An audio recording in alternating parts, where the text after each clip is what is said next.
తెలంగాణలో ట్రాఫిక్ నిబంధనలు మరింత కఠినతరం కానున్నాయి. నిబంధనలు పాటించని వారిపై కఠిన చర్యలు ఉండనున్నాయి. ట్రాఫిక్ పోలీసులకు ఆదేశాలు జారీ చేశారు సీఎం రేవంత్. బండి నెంబర్ను బ్యాంక్ అకౌంట్తో లింక్ చేయాలనేటువంటి ఆదేశాలు ఉన్నాయి. చలాన్ పడ్డ వెంటనే బ్యాంక్ అకౌంట్ నుంచి డబ్బులు కట్ అయ్యే విధంగా ఆదేశాలు వెళ్ళనున్నాయి. ఆటోమేటిక్గా డబ్బులు కట్ అయ్యేలా రేవంత్ రెడ్డి కీలకమైనటువంటి ఆదేశాలు ఇచ్చారు. వాహనాన్ని రిజిస్ట్రేషన్ చేయించడానికి వచ్చినప్పుడే యజమాని బ్యాంక్ అకౌంట్ వివరాలు తీసుకోవాలని సీఎం రేవంత్ రెడ్డి చెప్పారు. దీనిపై మరిన్ని అప్డేట్స్ మా కరెస్పాండెంట్ సతీష్ అందిస్తారు. సతీష్, ఇప్పటికే ట్రాఫిక్ నిబంధనలు చాలా కఠినతరం చేసినటువంటి పరిస్థితి. సరే, ఈ అంశానికి సంబంధించి రేవంత్ రెడ్డి కొత్త సంస్కరణలు తీసుకొస్తున్నారా, లేకపోతే ఏ విధంగా చూడాలి? దీని మీద ఇమ్మీడియట్గా కూడా ఆ స్థాయిలో బ్యాంక్ అకౌంట్ నుంచి డబ్బులు కట్టేటువంటి పరిస్థితి చట్టం ఏం చెప్తోంది? గతంలో ఉన్నటువంటి పరిస్థితి ఏంటి? ఇప్పుడు ఆల్రెడీ చాలామందికి వేలల్లో చలాన్లు పెండింగ్లో ఉన్నటువంటి సిచ్యువేషన్. వారికి సంబంధించి మీరు చర్యలు తీసుకోండి, ముందు వారి గురించి ఆలోచించండి. ఇటువంటి చట్టాలు చేసే ముందు అనేది కూడా ప్రధానంగా వస్తున్నటువంటి విమర్శ. ఎలా చూడాలంటారు దీన్ని? ఎస్, ముఖ్యంగా ఈరోజు సీఎం రేవంత్ రెడ్డి ఒక ప్రోగ్రాంలో యూసుఫ్ కూడా ఏదైతే ప్రోగ్రాంలో ఆయన పెద్ద ఎత్తున ట్రాఫిక్ వల్ల జరుగుతున్నటువంటి నష్టాలపైన పెద్ద ఎత్తున డీజీపీ తరహాలో ఆయన అందరితోటి సమన్వయం చేసుకుంటూ వెళ్ళాలి. డీజీపీ తరహాలో ఈ ట్రాఫిక్ సంబంధించిన సమస్యలపైన అందరూ కూడా చర్చించాలి. ఎందుకంటే ఈ మైనర్లకి 2 వీలర్స్ 4 వీలర్స్ ఇవ్వడం కానీ, అలాగే రాంగ్ రూట్లో వెళ్ళడం కానీ, మొత్తం ట్రాఫిక్ సంబంధించి సిగ్నల్ జంపులు చేయడం కానీ, పెద్ద ఎత్తున ట్రాఫిక్ సంబంధించి ఏదైతే మైనర్లు పెద్ద ఎత్తున బండ్లను నడపడం, ఆ బండి రాంగ్ రూట్లో వెళ్ళి ఒకవేళ యాక్సిడెంట్ అవుతే కనుక దాదాపు ఆ బస్సులో ఉన్నటువంటి వాళ్ళు 40-50 మంది ఇబ్బంది పడడం, కొంతమంది చనిపోవడం, ఇవన్నీ కూడా జరుగుతూ ఉన్నాయి. వీటన్నిటికి కూడా కఠినమైన చర్యలు ఉండాలి. దాంతో పాటుగా ముఖ్యంగా ఇప్పుడు ఒక సిఫారసును అయితే తీసుకొచ్చారు ప్రభుత్వం నుంచి. కొత్త రిజిస్ట్రేషన్ అయినటువంటి బండికి ఏదైతే షోరూంలో రిజిస్ట్రేషన్ అవుతుందో ఆ షోరూంలో నుంచే బ్యాంక్ అకౌంట్ని, పాన్ కార్డ్, ఆధార్ కార్డ్, దాంతోపాటు ఏదైతే పాస్బుక్ ఉంటుందో బ్యాంక్ పాస్బుక్, ఎలాగైతే ఈఎంఐ పెట్టుకుంటే ఈఎంఐ ఆటో డెబిట్ అవుతుందో, చలాన్ పడగానే అది రాంగ్ రూట్ అయినా, లేదంటే సిగ్నల్ జంప్ అయినా, లేదంటే త్రిబుల్ రైడింగ్ అయినా, సో మొత్తం ఈ ట్రాఫిక్ సంబంధించిన ఏ చలాన్ పడ్డా మీకు అప్పుడే ఎప్పుడైతే ఆ ట్రాఫిక్ చలాన్ పడుతుందో పడగానే ఆటోమేటిక్గా బ్యాంకుకు అనుసంధానమై ఉంటుంది. కాబట్టి ఆటో డెబిట్ ఆప్షన్ కూడా పెట్టబోతున్నారు. సో ఆ నిర్ణయం తీసుకోవాలంటూ కూడా ఇప్పటికే రేవంత్ రెడ్డి చెప్పారు. ఎందుకంటే ట్రాఫిక్ వల్ల పెద్ద ఎత్తున ఇబ్బందులు తలెత్తున్నాయి. కానీ ఎక్కడ కూడా ఎన్నిసార్లు ప్రభుత్వం చెప్పినా, ఎన్నిసార్లు ఎంతమంది చెప్పినా కానీ ట్రాఫిక్ విషయాల్లో ఎవరు సరిగా పట్టించుకోవట్లేదు.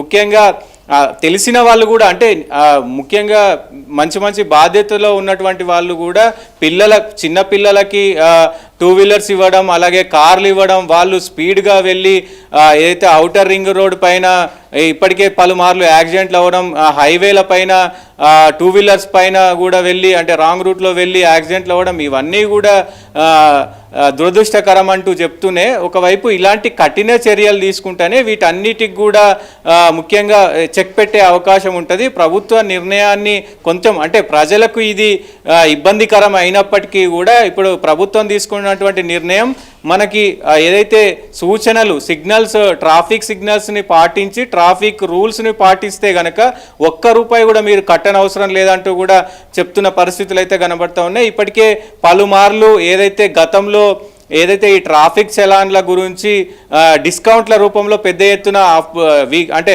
ఇయర్ ఎండింగ్లో పెద్ద ఎత్తున ఆల్రెడీ ప్రజల నుంచి ఒకంత వ్యతిరేకత కావచ్చు, సోషల్ మీడియాలో దీనికి సంబంధించి జోరుగా చర్చ జరుగుతున్నటువంటి పరిస్థితులు ఉన్నాయి అనేటువంటి మాట. ఎందుకు సామాన్యుడిని టార్గెట్ చేస్తున్నారనేటువంటి ఒక అంశం అయితే, దీనికి సంబంధించి కొన్ని లీగల్ ఇష్యూస్ కూడా తలెత్తేటువంటి ఛాన్సెస్ ఉన్నాయనేటువంటి మాట. గతంలో పోలీసులు ఏదైనా బైక్ను ఆపినప్పుడు చలాన్లు పెండింగ్లో ఉంటే ఆ బైక్ని సీజ్ చేసేటువంటి పరిస్థితులు ఉన్నాయి.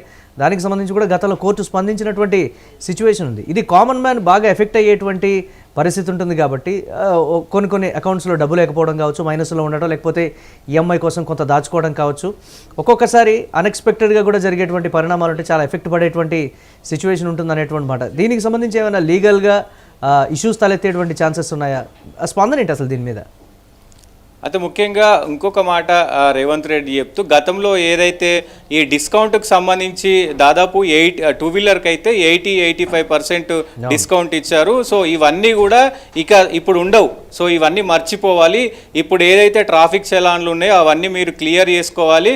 దాని తర్వాత ఈ రూల్ను తీసుకొచ్చే అవకాశం అయితే ఉంటుంది. దీనికి సంబంధించి కూడా అంటే ప్రజల్లో వ్యతిరేకత ఉంది అంటే మీరు సక్రమంగా రోడ్లపైన కరెక్ట్ వేలో పోయినప్పుడు, మీరు ట్రాఫిక్ సిగ్నల్స్ని ట్రాఫిక్ రూల్స్ని పాటించినప్పుడు మీకు ₹1 కట్టే అవకాశం కూడా ఉండదు కదా అంటూ అక్కడ ఇది చేస్తూ ఉన్నారు. కానీ ఒకవైపు పెద్ద ఎత్తున ఇటు ప్రజలు కూడా తీవ్ర ఆందోళనలో ఉన్నారు. ఒకవైపు విమర్శలు కూడా వినబడతా ఉన్నాయి. ఎందుకంటే మధ్యతరగతి కుటుంబాల్లో దాదాపు అకౌంట్లలో ఆల్రెడీ ఉన్న డబ్బు ఒక్కసారిగా ₹1000 చలాన్ పడితే కనుక ఆటో డెబిట్ అయితే మరి రేపటి భవిష్యత్తుకి ఇబ్బంది అవుతుంది. రేపు అవసరాల కోసం యూజ్ చేసుకునే డబ్బంతా కూడా ఆ చలాన్కు కట్ అయిపోతే సో ఇబ్బందులు అవుతాయి. కాబట్టి దీనిపైన మరి ప్రజలు కూడా అటు న్యాయ నిపుణులు అలాగే అందరూ కూడా మరి కోర్టుకు వెళ్ళే అవకాశం కూడా ఉంటుంది. సో ప్రభుత్వం అయితే ఒక స్టాండ్లో ఉంది. ప్రభుత్వం మీరు కరెక్ట్గా సిగ్నల్స్ని ఫాలో అవుతే కనుక, సిగ్నల్స్కు అలాగే ట్రాఫిక్ రూల్స్ను కనుక ఫాలో అయితే కనుక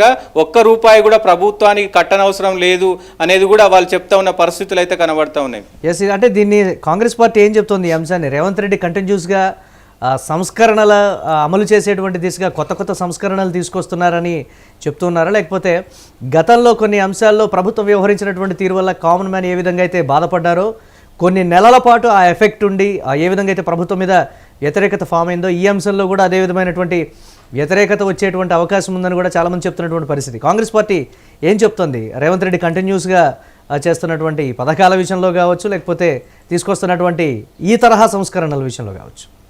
అయితే ముఖ్యంగా ఈ నిర్ణయాలు తీసుకోవడానికి పెద్ద ఎత్తున మొన్న రీసెంట్గా జరిగినటువంటి ఘటనలు ఏదైతే బస్సు యాక్సిడెంట్లు కానీ బస్సును ఆ టిప్పర్ ఏదైతే ఢీ కొట్టిందో అటు బస్సుకు ఇటు టిప్పర్కు కూడా కరెక్ట్గా రూల్స్ పాటించకపోవడం వల్లే దాదాపు 23 మంది అక్కడ చనిపోవడం జరిగింది. పెద్ద ఎత్తున రాష్ట్రంలో అన్ని దగ్గర కూడా ఇట్లాంటి ఘటనలు జరుగుతున్నాయి. ఓవర్ స్పీడ్ కావచ్చు, అంటే అజాగ్రత్త డ్రైవింగ్ చేయడం కావచ్చు, సో సడన్ బ్రేకులు వేయడం కావచ్చు, ఇవన్నీ కూడా ట్రాఫిక్ ఉల్లంఘన కిందకి వస్తాయి. కాబట్టి ఆ ట్రాఫిక్ మీద పెద్ద ఎత్తున ఫోకస్ చేస్తున్నాము. సో ఇది ప్రజలకు ఏం ఎఫెక్ట్ పడదు. సో మీరు నిజంగా ట్రాఫిక్ రూల్స్ని కనుక ఫాలో అయితే ఆ నియమాలను పాటిస్తే కనుక సో ఇది అంటే మరణానికి సంబంధించిన విషయం. ఎందుకంటే రాంగ్ రూట్లో వెళ్ళో లేకపోతే ఓవర్ స్పీడ్లో వెళ్ళో లేదంటే ఇంకొక రకంగానో వెళ్ళి మీరు ఏదైనా జరగకూడదని జరిగితే ప్రాణాలే పోతాయి కదా. ట్రాఫిక్ చలాన్లు ఏముంది. సో సిగ్నల్స్ కానీ మొత్తం కూడా ప్రభుత్వం ఆలోచన ముఖ్యంగా ఈ ట్రాఫిక్ సంబంధించి మొత్తం కూడా కంట్రోల్ చేయాలి. సో ఈ ఘటనలు జరగకుండా చూడాలి, మరణాలు జరగకుండా కూడా దేశవ్యాప్తంగా కూడా దాదాపు 3 నిమిషాలకు ఒక వ్యక్తి అంటే ఈ ట్రాఫిక్ వల్ల యాక్సిడెంట్ల వల్ల చనిపోతూ ఉన్నారు. సో ఇప్పటికే ఆ నివేదికను తీసుకొని కూడా సో మన రాష్ట్రంలో ఇట్లాంటి ట్రాఫిక్కు సంబంధించిన మరణాలు జరగకూడదు, సో మేము కఠినంగా ఉంటాం, ప్రజలు కూడా మాకు సహకరించాలి అని చెప్పేసి వాళ్ళు చెప్తా ఉన్న పరిస్థితి అయితే ఉంది. Right, thanks for updates Satish. ఇక తెలంగాణలో ట్రాఫిక్ నిబంధనలు మరింత కఠినతరం కానున్నాయి. నిబంధనలు పాటించని వారిపై కఠినమైనటువంటి చర్యలు ఉండేటువంటి అవకాశం ఉంది. ట్రాఫిక్ పోలీసులకు ఇప్పటికే సీఎం రేవంత్ రెడ్డి ఆదేశాలు జారీ చేసినట్లుగా తెలుస్తోంది. బండి నెంబర్ను బ్యాంక్ అకౌంట్తో లింక్ చేయాలని చెప్పారు. చలాన్ పడ్డ వెంటనే బ్యాంక్ అకౌంట్ నుంచి డబ్బులు కట్ అయ్యే విధంగా దీనికి సంబంధించి జీవోలో కూడా ఆదేశాల్లో క్లియర్ కట్గా మెన్షన్ చేసినటువంటి పరిస్థితి. ఆటోమేటిక్గా డబ్బులు కట్ అయ్యే విధంగా రేవంత్ రెడ్డి కీలకమైనటువంటి ఆదేశాలు ట్రాఫిక్ డిపార్ట్మెంట్కి ఇచ్చినట్లుగా తెలుస్తోంది. వాహనాన్ని రిజిస్ట్రేషన్ చేయించడానికి వచ్చినప్పుడే యజమాని బ్యాంక్ అకౌంట్ వివరాలు తీసుకోవాలని కూడా రేవంత్ రెడ్డి ఇచ్చినటువంటి ఆదేశాల్లో కీలకమైనటువంటి అంశాలుగా ఉన్నాయి.